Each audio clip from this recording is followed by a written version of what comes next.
우리 하나님 말씀 요한계시록 6장 12절에서 17절 말씀을 같이 봉독을 했습니다. 이 말씀 가지고 오직 회개라고 하는 제목으로 하나님 말씀 증거하겠습니다.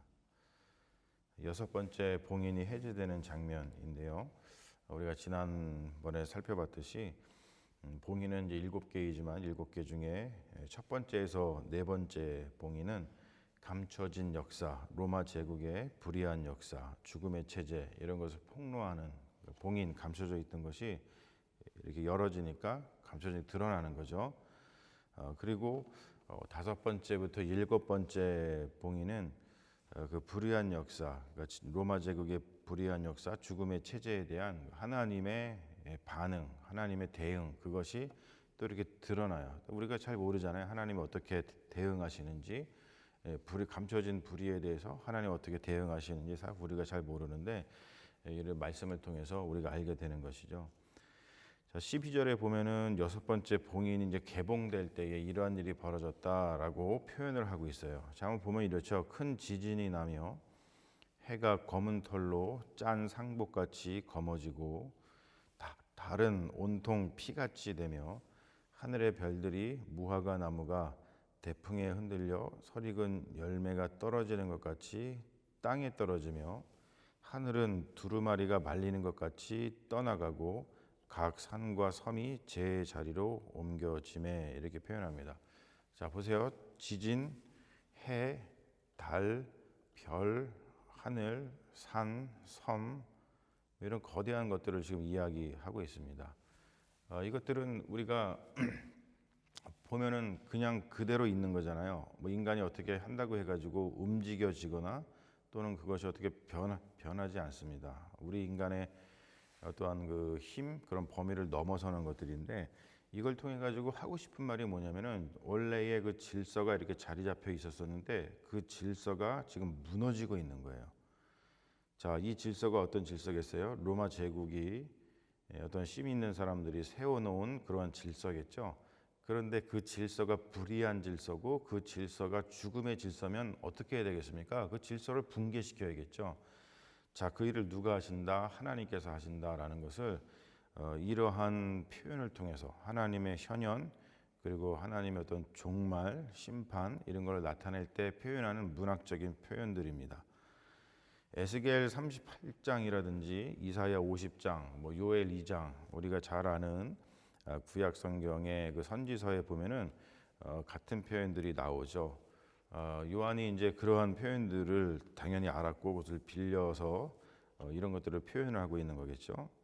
그러니까 폭력적인 세계, 명시적으로 얘기하면 로마 제국이죠. 그것에 대한 하나님의 우주적 심판을 이야기하는 겁니다. 그게 뭐냐면 로마 세계가 이러한 질서를 만들어 놨잖아요. 그리고 그것을 가지고서 사람들 또는 다른 나라들을 착취하고 또 지배하고 폭력을 휘두르고 그러한 질서란 말이에요. 근데 그 질서를 하나님께서 지금 무너뜨리고 계신다는 겁니다. 여러분 이것은 굉장한 표현입니다. 특별히 이사야 34장에서 인용되고 있는 파국적 묘사를 가지고서 지금 이렇게 이야기를 하는데 비슷한 말이 나옵니다. 이사야서에서도 거기 뭐라고 나오냐면 34장에 대저 여호와께서 열방을 향하여 진노하시며 그들의 만군을 향하여 분내사 그들을 진멸하시며 살육당하게 하셨은즉 그 살육당한 자는 내던진 바 되며 그 사체의 악취가 솟아오르고 그 피에 산들이 녹을 것이며 하늘의 만상이 사라지고 하늘들이 두루마리같이 말리되 그 만상의 쇠자나무 포도나무 잎이 마름 같고 무화과 나무 잎이 마름 같으리라 이런 말씀이 나와요. 자, 여러분 이사야 선지자는 아수르하고 바벨론 제국의 횡포의 그 시대에 활동했던 선지자입니다. 그러니까 이사야 선지자가 이사야서를 보면은 어떤 일을 하냐면 이사야 선지자가 남유다의 그 왕들이라든지 고관들 그런 사람들의 그 나쁜 횡포, 불의 이런 것들을 폭로하잖아요. 그리고 제국들 아스르라든지 바벨론이 세워놓은 제국의 질서가 어떻게 폭력적으로 사람들을 괴롭히는지 그런 질서를 폭로를 한 다음에 그런 다음에 그에 대응하는 하나님의 심판, 그것을 선포하는 것이 이사야 선지자잖아요. 자, 그러한 역사가 사실 지금 반복되고 있는 겁니다. 이 사도 요한은 구약 시대의 선지자들의 그 맥락에서 지금 로마 제국의 그 폭력적인 질서를 고발하고 있는 겁니다. 자, 여러분, 이런 활동이 사실 계속 필요하죠. 지금도 마찬가지고, 뭐 성경에 기록되어 있는 그 이후의 시대도 계속해서 이런 일이 반복이 되고 있습니다. 지금도 ongoing한 그런 일이죠. 지금 현재 진행형인 일입니다. 그렇기 때문에 왜 교회가 필요하느냐, 그리고 또 왜 우리가 믿음을 가지고 하나님 나라라고 하는 그 믿음을 가지고 이 세상을 살아가는 그리스도인이 왜 필요하냐, 우리가 신앙을 왜 가지고 살아야 되냐. 사실은 그 이유를, 정말 큰 이유를 우리가 이 요한계시록에서 발견할 수 있는 거예요. 이런 일이 필요합니다. 누군가는 이런 일을 해야 되잖아요. 지금 이 세상에 어떠한 그 악한 질서, 그것 때문에 죽음의 체제, 그것 때문에 고통당하고, 그것 때문에 힘들어하고 어려워하고, 우리가 뭐 맨날 보는 뉴스에서도 보면 알겠지만 그 모든 것들이 그렇게 돌아가는데, 그런 것들이 다 감춰져 있고, 그런 것 때문에 희생당하는 사람들을 누가 위로해 줄 것입니까? 이런 활동이 필요하다는 거예요. 계속 그런 활동을 하는 그러한 존재들, 그러한 것들을 하도록 이 땅에 보냄을 받은 사람들, 그러한 어떠한 그 집단, 그런 것이 무엇이냐, 누구냐라고 할 때 성경을 통해서 알 수 있는 거죠. 그것이 바로 교회이고, 그러한 일들을 하는 사람들이 그리스도인이다라는 것을 우리가 알 수 있다는 거죠. 그러니까 우리 그리스도인들, 교회의 어떤 책임이 굉장히 막중하다고 생각을 합니다. 요즘엔 더 그런 것 같아요. 자, 보면은 하나님의 정의가 이렇게 우리에게 주어졌을 때 그것에 대해서 반응하는 그 인간의 불의한 모습들을 우리가 또 보고 있죠. 하나님은 어떤 분이냐면은 현재의 폭력적인 질서를 파괴하시는 분입니다. 굉장히 중요한 하나님에 대한 개념인데, 로마 제국의 억압 구조를 우리가 봤잖아요. 봉인 하나, 봉인 둘, 봉인 셋, 봉인 넷, 이것을 떼면서 이 로마 제국이 얼마나 폭력적인 구조를 가지고 있는지를 이렇게 봤어요. 군사, 정치, 경제, 이런 것들이 다 억압적인 구조를 가지고 있는데, 그런 것들을 뒤엎으시는 분이, 그런 질서를 뒤엎으시는 분이 하나님이시다라는 것을 요한계시록에서 선포하고 있는 겁니다. 여러분, 정말 멋지잖아요. 이런 걸 보면은 제 저절로 입에서 뭐가 나오냐면 하나님 화이팅, 이런 말이 저절로 나오고, 이런 것들을 통해서 우리가 어떻게 이 세상을 잘 살아가야 될지를 배우게 되는 거죠. 하나님이 임재하실 때에, 하나님의 정의가 임할 때에 낯을 피하는 인간들을 우리가 보잖아요. 오늘 말씀에 나오잖아요. 창세기의 아담과 똑같고, 그리고 창세기에 나오는 가인과 똑같아요. 낯을 피합니다. 하나님이 임재하니까 아담이 낯을 피하잖아요. 하나님이 임재하니까 가인이 낯을 피하잖아요. 그래서 자기들의 죄, 자기들의 불의를 숨기잖아요. 그래서 우리는 천상 아담의 후예 또는 가인의 후예, 뭐 이렇게 불릴 수밖에 없는 그런 연약한 존재인 것 같아요. 자, 오늘 말씀 보면은 어떠한 사람들이 등장을 하냐면 땅의 임금들, 그리고 왕족들, 장군들과 부자들과 강한 자들과, 그리고 모든 종들과 자유인, 자, 그들이 하나님이 임재하니까 낯을 피해서 산과 바위 뒤에 숨었다, 이렇게 표현을 하고 있잖아요. 자, 여기 열거된 그 계층들은 뭐냐면 이 상위 계층, 땅의 임금들 상위 계층부터, 그리고 거기에 부역하는 저 하위 계층까지 다 열거가 되고 있습니다. 뭐 땅의 임금들부터 그 상위 계층은 우리가 어렵지 않게 알 수 있습니다만, 거기에 보면 모든 종과 자유인도 언급이 되고 있는데, 이 사람들은 어떤 사람들이냐면은 뭐 두렵겠죠. 그 권력이 두렵고, 그리고 또 개인적인 어떤 이익들, 그것 때문에 지배 계층에 부역했던 사람들. 뭐 우리 일제 시대를 생각해 보면 어렵지 않죠. 일제 시대에 부역했던 사람들, 뭐 그런 사람들을 이야기합니다. 자, 이 모든 불의한 세력들은 어떻게 행동을 하냐면 하나님의 심판이 임했을 때에 회개하지 않고, 어때요? 지금 보니까 산들과 바다 뒤에 바위 뒤에 숨어버리죠. 그래서 산과 바위 같은 것에 기대어서 지금 뭐라고 표현하면 야 이게 하나님이 지금 임재해가지고 어린 양이 임재해서 우리에게 어떠한 그 어려움이 닥쳤는데 우리를 좀 보호해 달라고 그 낯으로부터 피하게 해달라고 지금 여기 부탁하는 건 말이 나오잖아요. 산과 바위 같은 것에 기대어서 그들에게 자신을 보호해 달라고 지금 말하고 있습니다. 굉장히 가련한 모습이죠. 사실 일상에 많은 사람들이 이렇게 살아갑니다. 우리가 뭐 점을 보러 다니다든가 그리고 뭐 돈을 많이 모아야지라서 뭐 돈 모으는 것에 이게 obsession 되어 있는 사람들이라든가 뭐 여러 가지 잡신들을 섬기는 그런 사람들, 신앙을 갖고 있다고 하지만 보면 잡신을 섬기는 사람들, 그리고 이제 심지어 우리 교회 다니는 사람들조차도 자신들의 어떠한 불의 그것을 숨기고 그리고 자신들이 계속해서 그러한 불의한 일, 폭력적인 일, 남들의 마음을 아프게 하고 남들의 재산을 빼앗고 불법 저지르고 그런 짓을 해도 아무런 해가 없도록 보호해 달라고 말하는 것과 똑같은 거라는 거죠. 제가 에머리에서 공부할 때에 제 선생님이었던 테드 러년이라고 유명한 그 조직 신학자가 있었어요. 그분한테 이제 같이 공부를 하면서 제가 디렉티드 스터디를 했습니다. 그러니까 1대1 공부죠. 그것을 할 때 제가 교수님한테 인간의 그 죄에 대한 그 역사를 이렇게 잘 서술한 그런 책을 하나 소개해 달라고 제가 말씀드렸더니 그때 소개해 주신 책의 제 책이 뭐냐면 제목이 Man in Revolt라고 하는 책이었어요. 사람들인데 리볼트, 인간들이 어떤 그 반역을 하는 거죠. 반역적인 인간 뭐 이런 뜻이죠.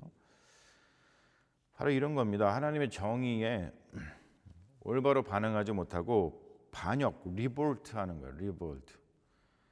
불의로 대응하는 어떤 인간 군상들의 그 모습을 오늘 아주 짧은 그 용어로다가 표현을 하고 있죠. 그래서 마지막 17절에 보면은 그들의 진노의 큰 날이 이르렀으니 하나님께서 이르는 거죠. 그 불의한 자들에게. 그러니까 그들의 입장에서는 큰일 난 겁니다. 정말 큰일 났죠. 큰일 났을 때 누가 능히 서리요. 이렇게 마치고 있어요. 자, 죽음의 체제를 만들어서 죽음이 판치는 세상을 만든 이들, 대개는 힘 있는 자들이고 뭐 권세 잡은 자들이고 그리고 그들에게 부역하는 자들이죠. 그들에게 하나님의 진노, 하나님의 정의, 하나님의 심판이 이르렀다 선포하는 겁니다. 뭐 이러한 선포는 이 성경의 주된 내용이잖아요. 사실 주된 내용입니다.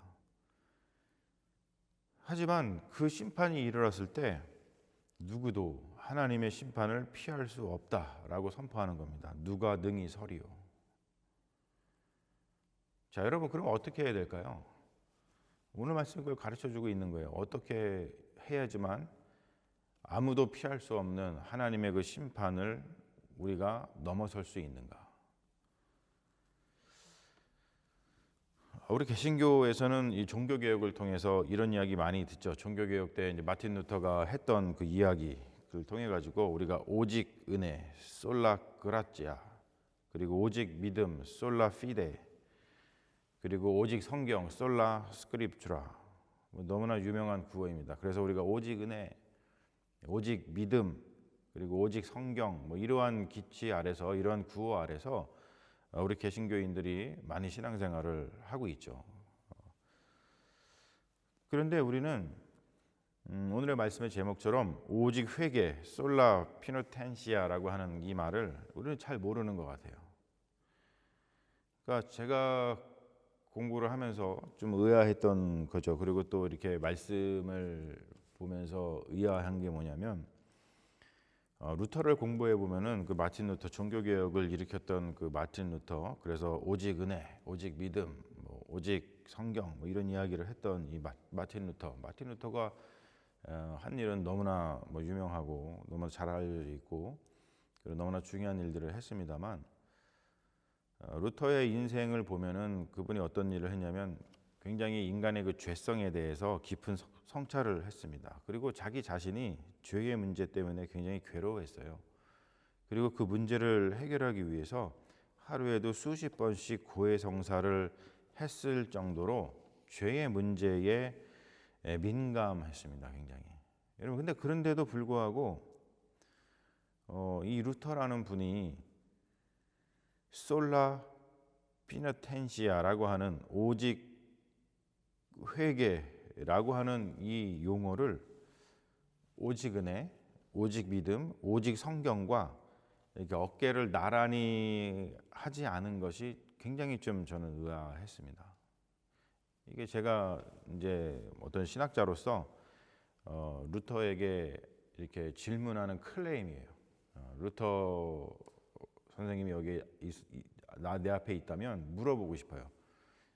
아니, 그렇게 죄에 대해서 괴로워했는데 왜 루터 선생님 당신은 오직 은혜, 오직 믿음, 오직 성경이라는 말을 그렇게 했으면서 왜 오직 회개라고 하는 말을 하지 않았습니까? 솔라 피너텐시아라고 하는 말을 왜 그 어깨를 나란히, 다른 말들과 어깨를 나란히 하지 않았습니까? 이 물어보고 싶어요. 여러분, 생각해 보십시오.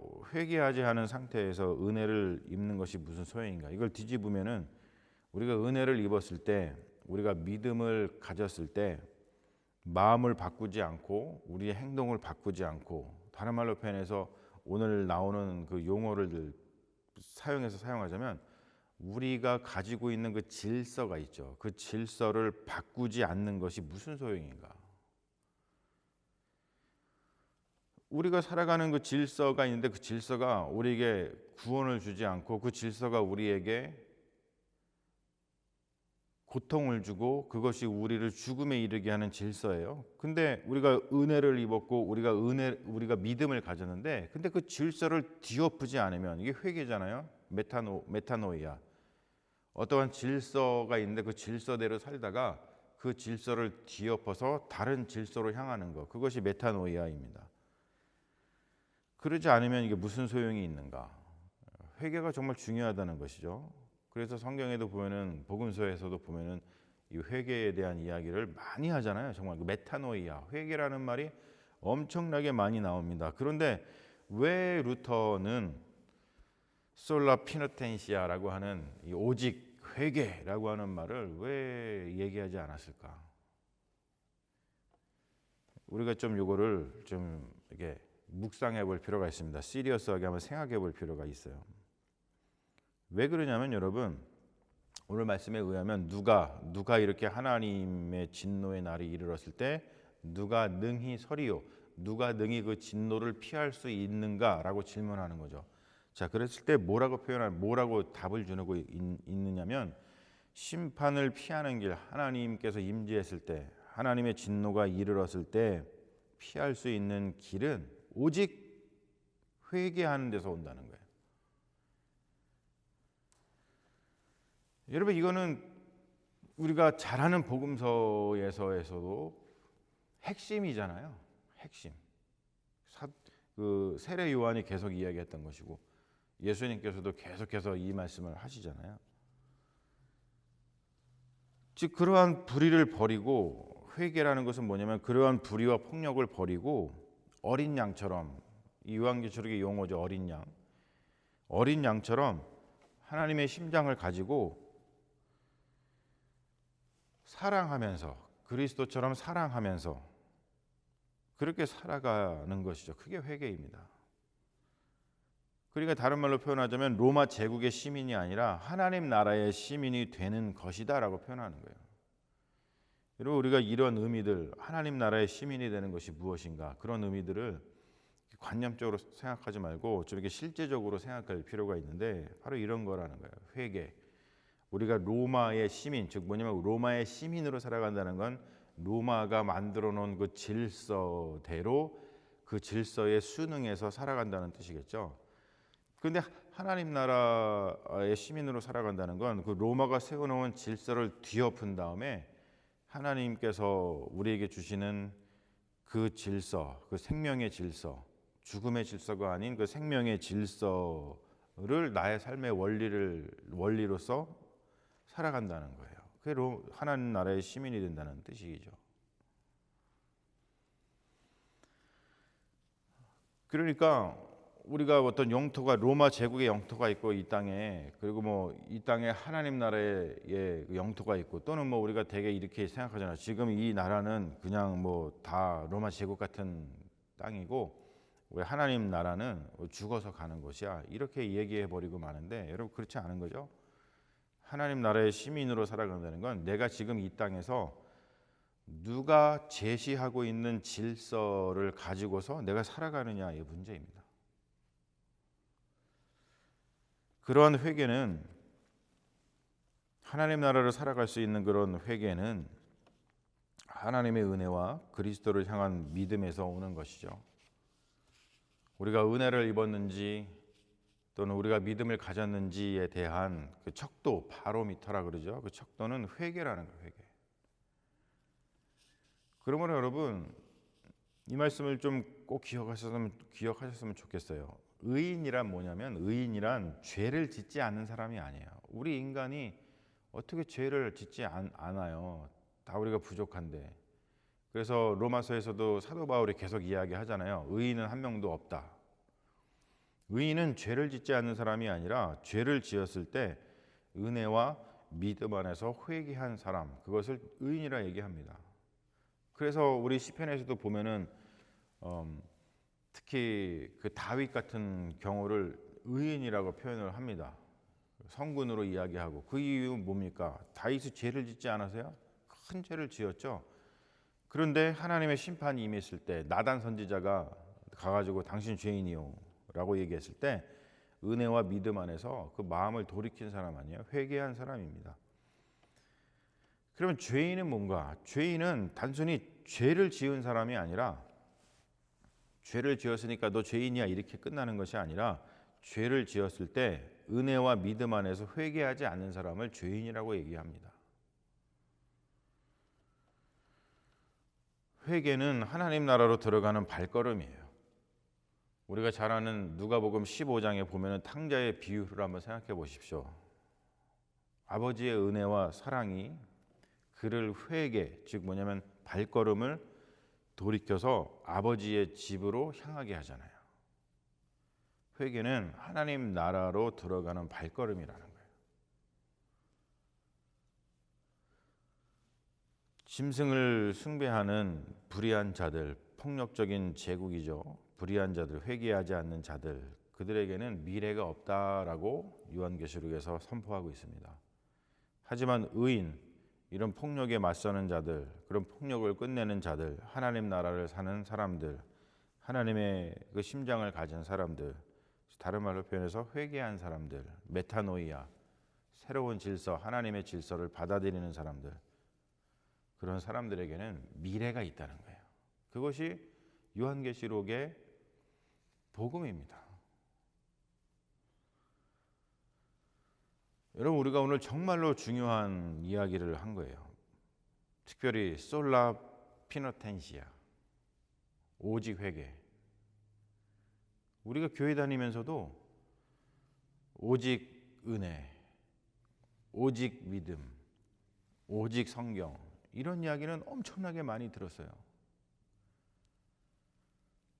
그리고서 우리가 뭐 쉽게 얘기해서 우리가 죄를 지었을 때, 우리가 하나님의 은혜로 다 그 용서받는다.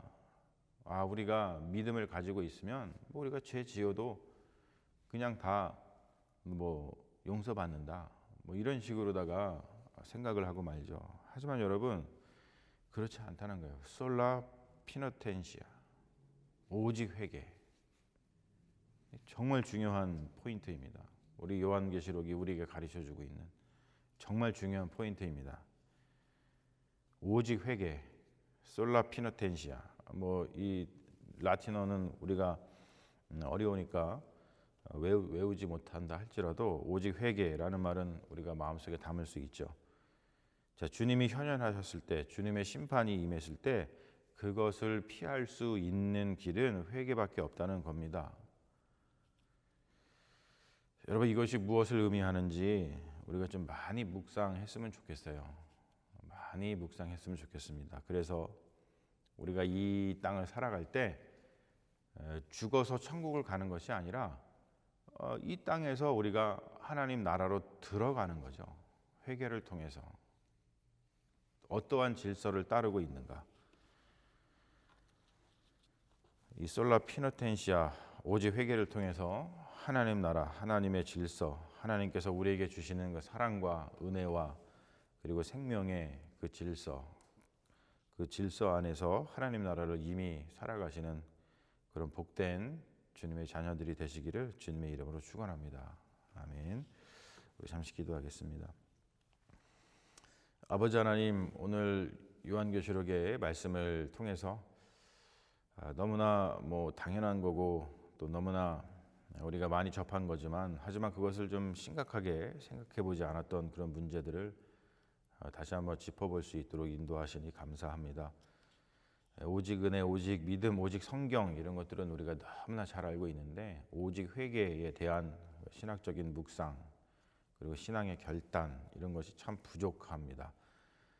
이 말씀을 통해서 다시 한번 저희들의 신앙을 돌아보게 하시고 또 우리가 어떻게 해야지 죽어서 가는 천국이 아니라 바로 지금 내가 두 발 딛고 사는 바로 여기에서 하나님 나라를 살아갈 수 있는지 귀한 말씀을 우리에게 주시니 감사합니다. 이 말씀을 마음속에 품고 오직 회개라고 하는 이 엄청난 하나님의 그 말씀을 마음속에 품고 우리의 삶을 돌아보게 하시고 우리의 신앙을 돌아보게 하시고 또 이것을 가지고 우리가 이 세상을 저 복되고 아름답게 그리고 행복하게 살아갈 수 있도록 주님 역사하여 주시옵소서. 이 말씀이 우리에게 큰 위로와 능력이 될 줄로 믿으며 우리를 구원하신 예수님의 이름 받들어 기도합니다. 아멘.